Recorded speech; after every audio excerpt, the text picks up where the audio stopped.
I was told to terminate my pregnancy due to a virus I knew nothing about back in Africa.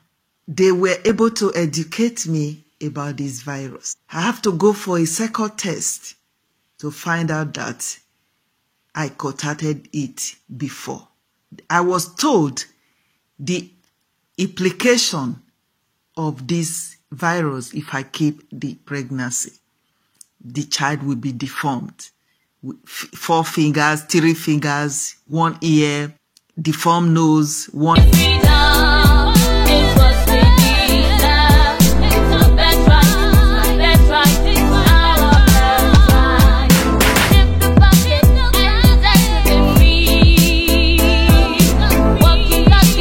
Hello, welcome to this episode of Real Freedom.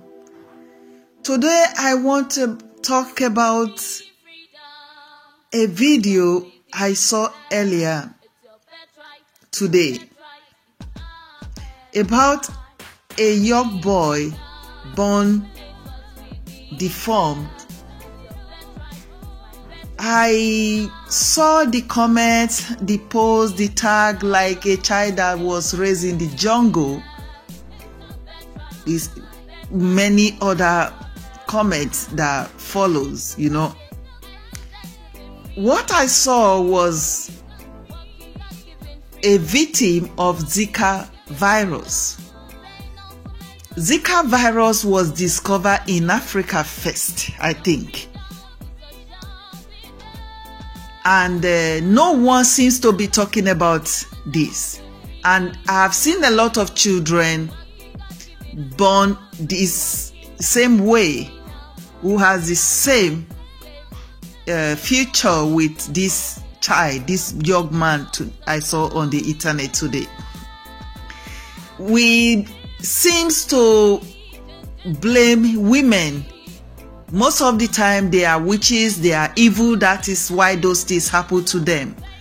And in most countries where they go through X-ray, scan, they were able to detect those things and take care of them earlier. The Zika virus is a very strong virus that is spread by mosquitoes in some parts of Africa, including West Africa, East Africa, Central Africa, So that is why these women living in the poor areas, in the villages, maybe where they have this kind of mosquitoes, it's not everybody that is strong enough to resist something.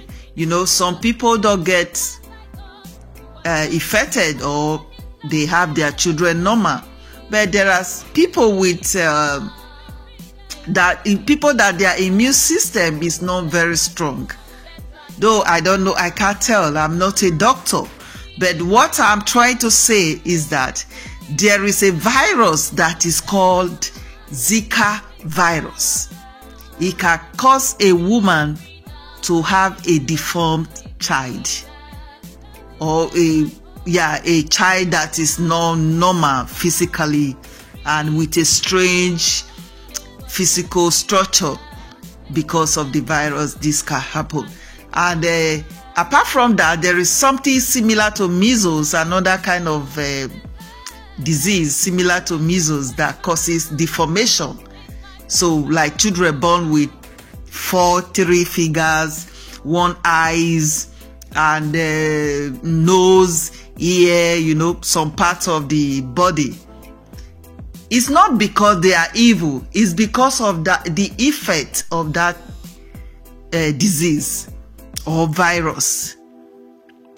So I think it's time we stop spreading fake rumors about people who are going through pain. Even the woman, for the woman to relocate to the forest or whatever, there must be this pain in her, educated or not educated. This discrimination in our society, that this woman have to hide her child somewhere in the jungle, in the forest, just to avoid the shame she and the child will receive from the people. I think it's time we educate people, use the platform, the internet, to educate people about things like this. That everyone should know that there are diseases that causes those things. Not because the people are evil. You know, even there are some diseases that at the age of whatever, 30, 20 can still deform a child or people who were born normal. It's time we know this. We see a lot of people taking their own life because of bullying. Bullying people in different ways does not mean that we are stronger. We need to learn to show love. We need to learn to show sympathy to people who are suffering or going through something that is abnormal. Because we are okay, it is the grace of God, not because we are perfect, not because we are holier than others. So this is what I want to talk about today, that there is a disease that many don't talk about that is called Zika virus. It's a virus, sorry. So in Africa, we know about malaria, typhoid. It's not all about malaria and typhoid. There are other sicknesses. It's time we open up and educate people. Because most of the time, those viruses and bacteria and sicknesses are preventable if we know the right thing to do. Thank you.